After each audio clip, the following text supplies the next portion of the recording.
नमस्कार, एक बार फिर से स्वागत है आप सभी का हमारे इस खास कार्यक्रम न्यूज पंच में। मैं हूं कृतिका। न्यूज पंच में हम हर रोज आपके लिए लेकर आते हैं वो तमाम खबरें जिन पर रहती है हम सभी की नजर।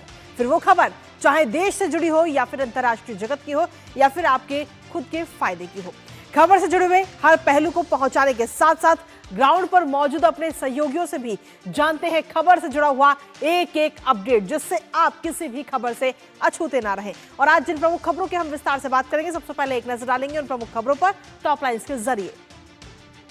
और टॉप लाइन्स के जरिए सबसे पहली और प्रमुख खबर होगी पश्चिम बंगाल से जुड़ी आज न्यूज पंच में। दरअसल पश्चिम बंगाल में ममता बनर्जी ने एक प्लानिंग की थी, लेकिन वो प्लानिंग पूरी तरह से फेल हो चुकी है महाभियोग प्रस्ताव को लेकर। अब ये महाभियोग प्रस्ताव किसके खिलाफ लाया गया था, जो कि कहीं ना कहीं खारिज किया जा चुका है, बताएंगे इस खबर के बारे में। लेकिन इसके साथ ही जो दूसरी प्रमुख खबर वो है उत्तर प्रदेश से, जहां से एक वीडियो इस समय काफी वायरल हो रहा है। और इस वीडियो में हम देख सकते हैं कि एक मदरसे में बच्चे को कितनी बेरहमी से मारा जा रहा है। आखिर ये वीडियो कहां का है और क्या कुछ कार्रवाई इस वीडियो के सामने आने के बाद में हुई है, वो भी आपको बताएंगे। लेकिन साथ ही तीसरी प्रमुख खबर है भारत की लंबी छलांग को लेकर। जी हां, न्यूक्लियर पावर के क्षेत्र में किस तरीके से भारत अपने कदम लगातार आगे बढ़ा रहा है और प्रधानमंत्री नरेंद्र मोदी ने इसको लेकर क्या कुछ कहा है, वो भी आपको बताएंगे।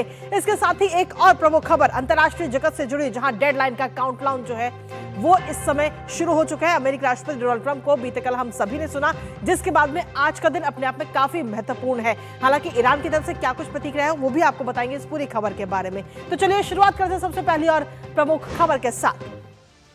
सबसे पहली और प्रमुख खबर पश्चिम बंगाल की, जहां सियासत हमेशा गर्म रहती है और अब चुनाव से पहले एक बार फिर राजनीतिक तापमान तेज हो चुका है। एक तरफ तृणमूल कांग्रेस की बड़ी मुहिम को झटका लगा, तो वहीं दूसरी तरफ सुप्रीम कोर्ट के निर्देशों ने चुनावी समीकरणों में नई हलचल पैदा कर दी। दरअसल chief election commissioner Gyanesh Kumar के खिलाफ महाभियोग प्रस्ताव लाया गया, जिसे लोकसभा अध्यक्ष और राज्यसभा सभापति ने खारिज कर दिया। यानी चुनाव से ठीक पहले टीएमसी की एक बड़ी रणनीति धराशायी हो गई। इसके अलावा 13 अप्रैल को कोर्ट में एसआईआर को लेकर अहम सुनवाई भी होगी। बताएंगे एक एक खबर इससे जुड़ी हुई और साथ ही अपने सहयोगी के पास भी जाएंगे। लेकिन उससे पहले आपको दिखाते हैं टीएमसी को लगा झटका। तो जी हां, पश्चिम बंगाल का जो चुनाव है इस बार वो बेहद ही दिलचस्प होता जा रहा है और सीईसी के खिलाफ महाभियोग प्रस्ताव जो लाया गया था टीएमसी के द्वारा, उसे खारिज कर दिया गया है। टीएमसी की अगुवाई में विपक्ष ने इसे पेश किया था। टीएमसी ने बाकी जो राजनीतिक दल हैं उनको अपने साथ में लिया और विपक्ष ने मिलकर के इस प्रस्ताव को पेश किया था, जो कि सिरे से खारिज कर दिया गया। विपक्षी सदस्यों में 12 मार्च को ये नोटिस सौंपा था। सीईसी ज्ञानेश कुमार को हटाने की मांग इसके जरिए की गई थी और इसके साथ ही नोटिस पर विचार करने के बाद ये बड़ा फैसला लिया गया और पहलुओं और हर मुद्दे को ध्यान में रखा गया। ज्ञानेश कुमार के उनके खिलाफ जो महाभियोग प्रस्ताव टीएमसी लाई थी, उस पर अब टीएमसी धराशायी हो चुकी है। यानी कि ये कहा जा सकता है कि जो टीएमसी की मुहिम थी चुनावों से पहले, वो धरी की धरी रह गई, जो एक पूरी तैयारी टीएमसी की तरफ से की जा रही थी। दरअसल इस प्रस्ताव पर लोकसभा के 130 सांसदों के साइन इस पर हुए थे और राज्यसभा के 60 सदस्यों ने इस पर हस्ताक्षर किए थे। इसके अलावा 3 फरवरी को ममता की पार्टी सांसदों के साथ बैठक हुई थी, जिसके बाद में ये पूरी प्लानिंग की गई, तैयारी की गई। ज्ञानेश कुमार के खिलाफ प्रस्ताव लाने की पूरी रणनीति इसी मीटिंग में हुई थी और प्रस्ताव के लिए कम से कम 100 सांसदों के हस्ताक्षर जरूरी थे। अब ऐसे में टीएमसी के 41 सांसद, कांग्रेस, डीएमके, एसपी से भी संपर्क इसको लेकर किया गया, जिसके बाद में 193 सांसदों के हस्ताक्षर के साथ ये प्रस्ताव दिया गया था, जिसे इस समय खारिज कर दिया गया है। यानी कि ये कहा जा सकता है कि टीएमसी की जो चुनावों से पहले मुहिम थी वो पूरी तरह से फेल हो चुकी है। वहीं सुप्रीम कोर्ट में सोमवार को अब सुनवाई होनी है। सुप्रीम कोर्ट के अहम निर्देश और अदालत ने सीधे तौर पर ये महत्वपूर्ण निर्देश भी अभी हाल ही में जारी किए हैं, जिसमें आपको बता दें कि 27 लाख से ज्यादा मामले जो है उन्हें ट्रिब्यूनल कोर्ट के जरिए निपटाया जाएगा और पहले चरण की मतदाता सूची तैयार करके फ्रीज कर दी गई है। इसके बाद में दूसरे चरण की अगर हम बात करें तो 9 अप्रैल को दूसरे चरण की सूची को स्थिर यानी कि फ्रीज किया जाएगा, जिसके बाद 60 लाख में से अगर हम देखें तो 27 लाख ऐसे आवेदन हैं जिन्हें मान्यता मिलेगी या नहीं मिलेगी, इस पर सवाल है। और वो इस बार चुनाव में मतदान कर सकेंगे या नहीं, इस पर हर किसी की नजर इस समय बनी हुई है। 13 अप्रैल को कोर्ट में अहम सुनवाई होगी और इस बार अहम फैसला लिया जाएगा, जिसके साथ ही 19 ट्रिब्यूनल के गठन के अलावा समिति का भी गठन किया गया। 3 पूर्व जजों की समिति बनाने का भी निर्देश दिया गया और सभी के लिए समान दिशा निर्देश ये समिति जो है वो तैयार करेगी। कुल मिलाकर कह सकते हैं कि 60 लाख जो आवेदन थे उनमें से ज्यादातर को इस समय निपटा दिया गया है। हमारे साथ हमारे सहयोगी सौरभ दत्ता इस वक्त जुड़ गए हैं। सौरभ, सबसे पहले आपसे जानना चाहेंगे कि टीएमसी को जिस तरह से महाभियोग प्रस्ताव को लेकर ये झटका लगा है, उसका जमीनी राजनीति पर किस तरह का असर दिख सकता है? क्या इससे चुनावी गणित जो है उस पर असर होगा?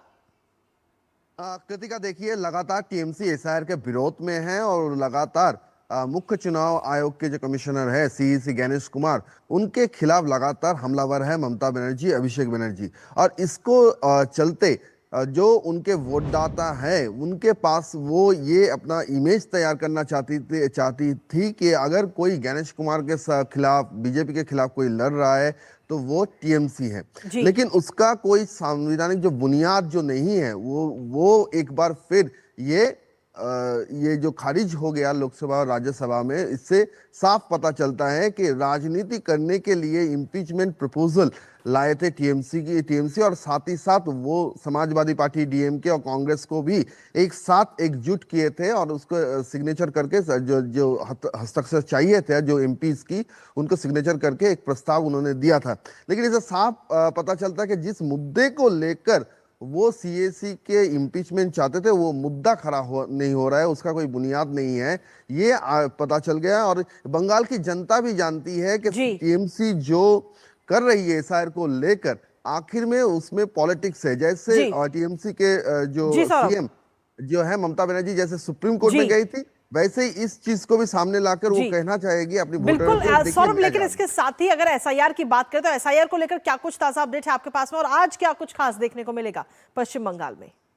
कृतिका, देखिए, एसआईआर को लेकर जो 60,06,675 जो अंडर एडजुडिकेशन केसेस थे उनमें से जिलावारी लिस्ट सामने आ चुका है और उसमें मुर्शिदाबाद, मालदा और दो जो 24 परगना है जो बांग्लादेश एडजेसेंट जो डिस्ट्रिक्ट्स है, उनको उनके जो लिस्ट थे उसमें से इस बार भी बड़ी तैनात में एक संख्यक वोटर्स के नाम नहीं है। अब ये तो जुडिशियल ऑफिसर्स कर रहे थे, ये चुनाव आयोग के ऑफिसर्स नहीं कर रहे थे, कोई सेंट्रल गवर्नमेंट के एम्प्लॉय नहीं कर रहे थे। सुप्रीम कोर्ट के निगरानी में, सुप्रीम कोर्ट के ऑब्जर्वेशन के तहत जुडिशियल ऑफिसर्स ये काम कर रहे हैं। तो अब कहीं ना कहीं जाके ये साबित हो चुका है जो काम चुनाव आयोग कर रहा था, जिस पर टीएमसी सवाल उठा रही थी, आज के बाद ये देखा जा रहा है कि 27 लाख कुल मिलाकर अभी तक ट्राइब्यूनल में जाएंगे। वहां पे भी देखना पड़ेगा ट्राइब्यूनल में क्या होता है। लेकिन ट्राइब्यूनल में जो ये 27 लाख फिगर अब तक जो सामने आया, ये तो साफ हो गया 60 लाख से 27 लाख, यानी कुल मिलाकर आप देखें तो 45% वोटर्स वो अवैध थे, वो नॉन एलिजिबल है, ये तो साबित हो चुका। तो अब देखना होगा कि आज चुनावी रैली में टीएमसी ममता बनर्जी क्या कहती है। बिल्कुल, बहुत बहुत शुक्रिया तमाम जानकारी हमारे साथ साझा करने के लिए सौरभ, इस महत्वपूर्ण खबर से जुड़ी हुई। और इसी के साथ चलिए अब रुक करते हैं हमारी अगली महत्वपूर्ण खबर का, और अब आपको बताते हैं सोशल मीडिया पर तेजी से हो रहे वायरल सहारनपुर के एक वीडियो की सच्चाई। दरअसल ये वीडियो एक 10 साल के बच्चे के साथ हुई हैवानियत को बयां करता है। आपके पास भी मोबाइल फोन में ये वीडियो आया होगा जिसमें इंसानियत शर्मसार हो रही है। मामला दारुल उलूम जकरिया मदरसे का बताया जा रहा है और इस वीडियो में साफ देखा जा सकता है कि बच्चा जो है, जो छात्र है, वो किस तरह से चीख पुकार के बावजूद उसे लगातार पीटा जा रहा है। इस घटना ने लोगों को झंझोड़ दिया। वायरल वीडियो का संज्ञान लेते हुए पुलिस ने तुरंत कार्रवाई की और इस पूरे मामले में आरोपी बनाए जा चुके शिक्षक जुनैद और शोएब को गिरफ्तार भी कर लिया गया है। फिलहाल पुलिस इस पूरे मामले की जांच में जुटी है, लेकिन सवाल यह है कि आखिर बच्चों की सुरक्षा के नाम पर चल रहे इन संस्थानों में ऐसी क्रूरता आखिर कब तक होगी, क्योंकि ये कोई पहला मामला नहीं है, इससे पहले भी इस तरीके की वीडियो कई बार सामने आ चुके हैं। करेंगे चर्चा और जानेंगे अपडेट अपने संवाददाता से। उससे पहले आपको दिखाते हैं मदरसे में बेरहमी। तो ये वीडियो आप देख सकते हैं, सहारनपुर का ये वीडियो बताया जा रहा है जहां इंसानियत शर्मसार हुई है। वो बच्चा, जो छात्र जिसकी पिटाई हो रही है, वो चीख पुकार करता रहा, लेकिन कोई उसकी बात को सुनने वाला वहां पर नहीं था। ये वीडियो आपके पास भी घूम फिर के आया होगा क्योंकि ये वीडियो इस समय काफी वायरल हो रहा है सोशल मीडिया पर। तो आपने भी इस वीडियो को देखा होगा और ये वीडियो जब सामने आया तो उसके बाद में ये कार्रवाई भी की गई और पुलिस ने ये कार्रवाई करते हुए दोनों आरोपियों को इस वक्त गिरफ्तार भी कर लिया है। मदरसे में ये बेरहमी का पूरा वीडियो इस समय सामने आया है, लेकिन इस मामले में सामने आने के बाद में किस तरीके से एक्शन लिया गया वो भी आपको बताते हैं। सीधे तौर पर सहारनपुर के सीओ गंगो की तरफ से क्या कुछ कहा गया है, अशोक सिसोदिया, वो आपको सुनाते हैं एक बार। कस्बा गंगो का एक वीडियो सोशल मीडिया पर वायरल हो रहा है जिसमें एक मदरसे में एक बच्चे को दो लोग पीटते हुए दिखाई दे रहे हैं। उक्त के संदर्भ में थाना गंगो पर उक्त दोनों व्यक्तियों के विरुद्ध अभियोग पंजीकृत कर दिया गया है। उक्त प्रकरण मदरसा दारुल उलूम जकरिया का पाया गया है तथा दोनों नामजद अभियुक्तगण जुनैद व शोएब को गिरफ्तार कर लिया गया है। आवश्यक वैधानिक कार्यवाही की जा रही है। तो मदरसा केस में ये पूरा एक्शन लिया गया है। दारुल उलूम जकरिया मदरसे के ये पूरा मामला बताया जा रहा है और शिकायत पर एफआईआर भी दर्ज कर ली गई है। फिलहाल दोनों आरोपी जो हैं वो गिरफ्त में हैं और इन दोनों आरोपियों के नाम हैं जुनैद और शोएब, जिनको इस वक्त गिरफ्तार भी कर लिया गया है और पुलिस अब आगे की कार्रवाई करती हुई भी नजर आई है। हमारे साथ हमारे सहयोगी विकास जुड़ गए हैं, सीधा उनका रुख करेंगे ताजा अपडेट के लिए। अब विकास, सीधे तौर पर अगर हम देखें तो इस तरीके का मामला पहले भी सामने आ चुका है, लेकिन सवाल यही है कि आखिर ऐसे संस्थानों पर कार्रवाई कब होगी? जी बिल्कुल, आप सही कर रहे हैं। ये मात्र एक मामूली घटना नहीं है, ये बेहद ही संवेदनशील घटना है। और ऐसे में जब इस छोटे बच्चे के साथ बेरहमी की गई, वो भी शिक्षा संस्थानों में, ये सवालिया निशान लगाता है कि क्या इन संस्थानों में बच्चे सुरक्षित हैं कि नहीं। बिल्कुल। जिस तरीके से बेदर्दी से इन दोनों शिक्षकों ने इस पिटाई की, एक नाबालिग बच्चे की, इस पिटाई के बाद 12 वर्ष के बच्चे की, आप समझिए आगे चलकर उसकी मानसिक स्वास्थ्य पर क्या असर पड़ेगा, मानसिक विकास उसका किस तरीके से होगा, ये सारी चीजें उसकी जिंदगी में ताजिंदगी किस तरीके से होगी, ये सबसे बड़ी बात होती है। इस मामले में अभी पुलिस ने एक्शन लिया है, दोनों लोगों को गिरफ्तार किया है, लेकिन क्या अब सवाल बनता है कि उस मदरसे पे भी कार्रवाई होगी, क्या उसकी मान्यता रद्द की जाएगी, ये सारे सवाल है। लेकिन मामला बेहद ही गंभीर था। जिस तरीके से, जिस बेदर्दी से इन शिक्षकों ने शिक्षा संस्थान में, इस मदरसे में जो पिटाई की, जो बेरहमी की, और सबसे बड़ी बात इसमें ये रही कि ये तब तक छुपी रही जब तक ये सोशल मीडिया पर यह वीडियो वायरल नहीं हुआ। जब यह वीडियो वायरल होता है उसके बाद शिकायत आती है और फिर पुलिस एक्शन में लेती है। मतलब मामला दब भी सकता था अगर यह वीडियो न बनता। तो बेहद ही संवेदनशील है और ऐसी जगहों पर कुछ ऐसी व्यवस्थाएं होनी चाहिए कि बच्चे वहां पर सुरक्षित तरीके से पढ़ाई कर रहे हैं, अध्ययन कर रहे हैं। विकास, वाकई सोचने वाली बात है और बेहद ही ध्यान देने वाली बात है कि अगर ये वीडियो सामने नहीं आता तो ये पता भी नहीं चलता कि किस तरीके के हालात है मदरसे के अंदर। इसमें फिलहाल बहुत बहुत शुक्रिया विकास, तमाम जानकारी हमारे साथ साझा करने के लिए, इस महत्वपूर्ण खबर से जुड़ी। और इसी बीच न्यूज पंच में वक्त एक छोटे से ब्रेक का है, आप बने रहिए हमारे साथ। महाशय धर्मपाल जी के 130वें जन्मदिन पर MDH मसालों पर पाइए 10% एक्स्ट्रा। अब स्वाद के साथ बचत भी, अब पाइए बचत ही बचत। जब धरती चीर कर निकलता है लोहे का पत्थर और मिलता है मोंगिया के जोश से, फिर तपता है, पिघलता है और बनता है फौलाद। अब होता है सरिया सारी खूबियों के साथ। मोंगिया स्टील, मजबूत देश का मजबूत सरिया। और ब्रेक के बाद एक बार फिर से स्वागत है आप सभी का। अब रुक करते न्यूज पंच में हमारी तीसरी आज की महत्वपूर्ण खबर का, जहां भारत ने एक बार फिर से दुनिया को चौंका दिया है। जी हां, विकास की रफ्तार अब सिर्फ जमीन या आसमान तक नहीं बल्कि परमाणु ऊर्जा के उस स्तर तक पहुंच चुकी है जहां भविष्य की ताकत तय होगी। जी हां, भारत का प्रोटोटाइप फास्ट ब्रीडर रिएक्टर अब क्रिटिकल श्रेणी में पहुंच चुका है।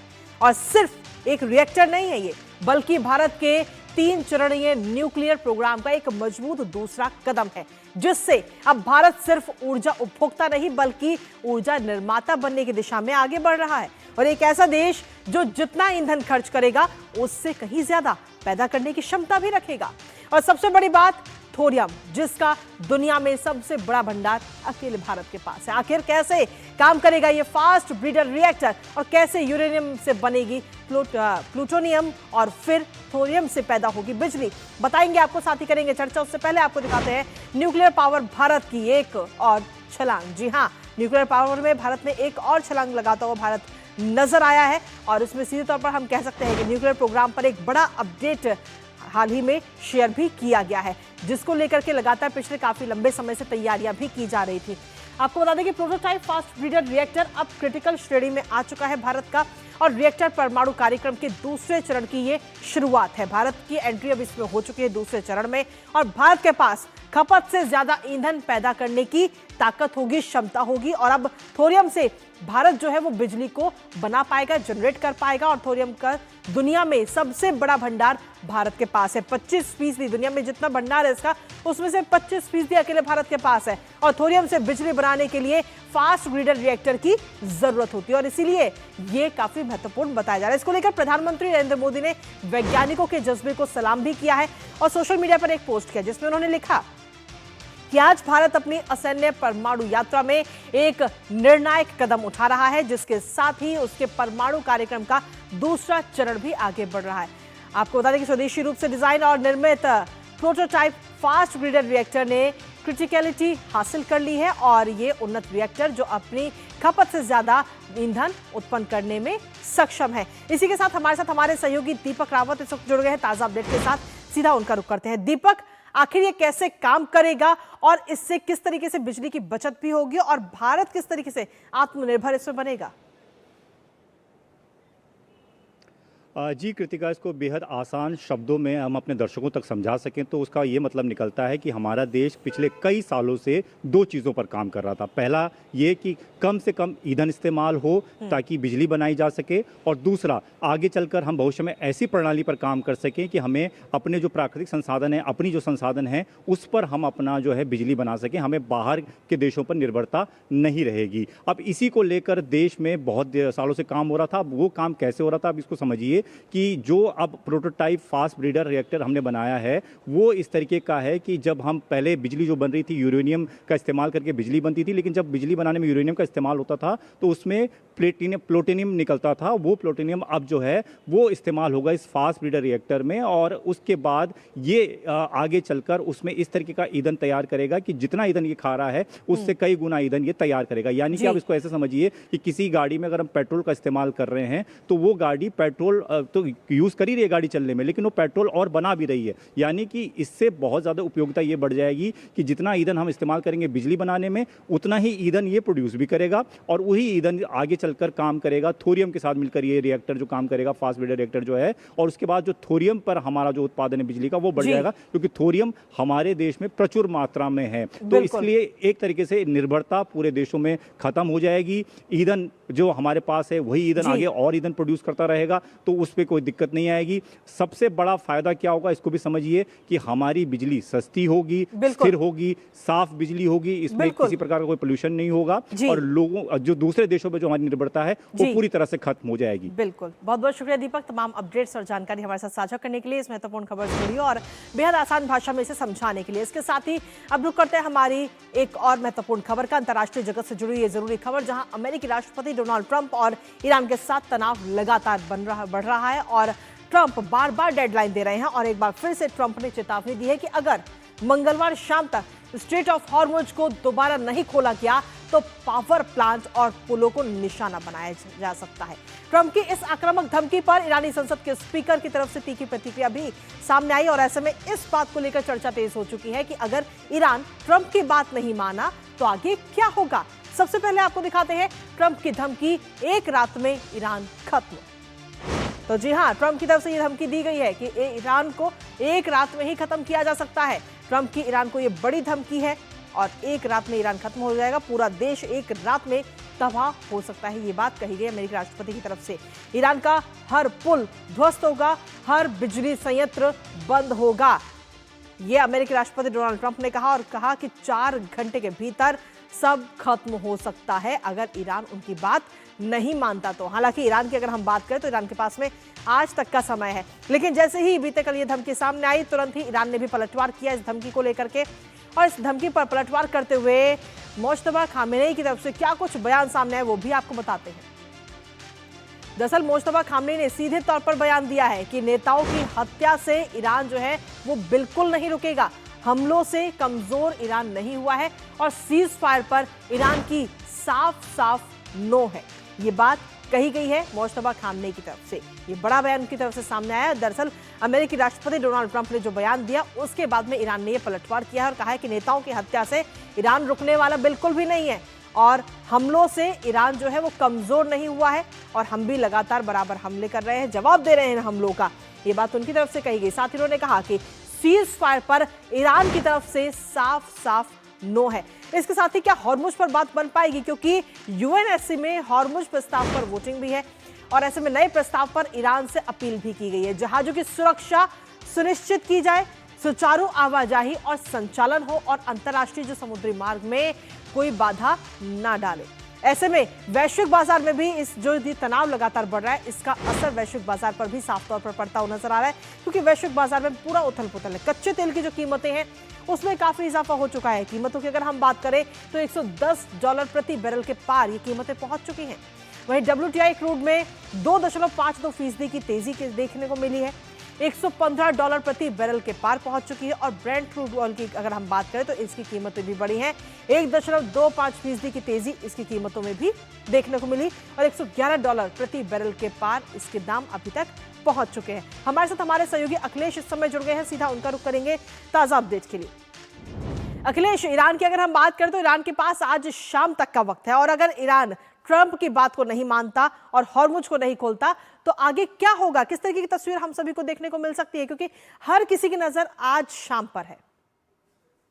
देखिए, निश्चित तौर पे ये जो अमेरिकी समय है उसके हिसाब से, हमारे हिसाब से अगर देखें तो कल सुबह 5:30 बजे तक का समय है ईरान के पास। तो ईरान जो 8 बजे का समय दिया है, 8 PM ईस्टर्न टाइम, तो उसके हिसाब से उन्हें कहा है कि पूरी रात का समय है, आज पूरा दिन और पूरी रात का समय है ईरान के पास। और डोनाल्ड ट्रंप के पास भी इतना ही समय है। तो डोनाल्ड ट्रंप भी ऐसा नहीं है कि उनके लिए बहुत आसान है, क्योंकि ईरान पे अगर वो 8 बजे के बाद हमले करते हैं तो निश्चित तौर पे ईरान ने जो धमकी दी है, ईरान ने अपनी तरफ से कहा है कि वो मध्य एशिया के जो सारे देश है, जो ईरान के जो अमेरिका के एलाइज है, अमेरिका के एलाइज के भी पावर प्लांट पे वो हमले करेंगे, उनके जो तेल के पूरे जो संस्थान है उन पे हमले करेंगे, ऊर्जा संस्थानों पे हमले करेंगे और खास करके उनका जो वाटर डिसैलिनेशन प्लांट है, जिसमें कि जो समुद्र का खारा पानी को साफ करके वो जनता के लिए मीठा पानी बनाते हैं जो उपयोग लायक होता है, उस पे भी हमला करेगा। तो ईरान ने भी अपनी तरफ से ये पुख्ता जो है उनकी धमकी दी है। अब देखना यह है कि डोनाल्ड ट्रंप के जो सलाहकार हैं, डोनाल्ड ट्रंप को जो जानते हैं, डोनाल्ड ट्रंप किसे उनको किस तरीके का की सलाह देते हैं, क्योंकि देखिए अगर ये ऐसा होता है तो निश्चित तौर पे एक बहुत बड़े ऐसे मानवीय त्रासदी में बदल जाएगा।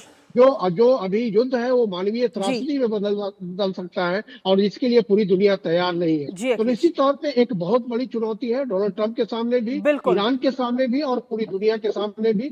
और आज यूएनएससी में आज रात में एक बैठक होगी, यूएनएससी में एक प्रस्ताव है, वो प्रस्ताव पे वोटिंग भी होनी, तो देख रहे हैं यूएनएससी इसके साथ ही अखिलेश अगर हम देखें तो अमेरिकी राष्ट्रपति डोनाल्ड ट्रंप ने जो रेस्क्यू ऑपरेशन चलाया अपने पायलटों को बचाने का, उसके बारे में भी वो जिक्र करते हुए नजर आए।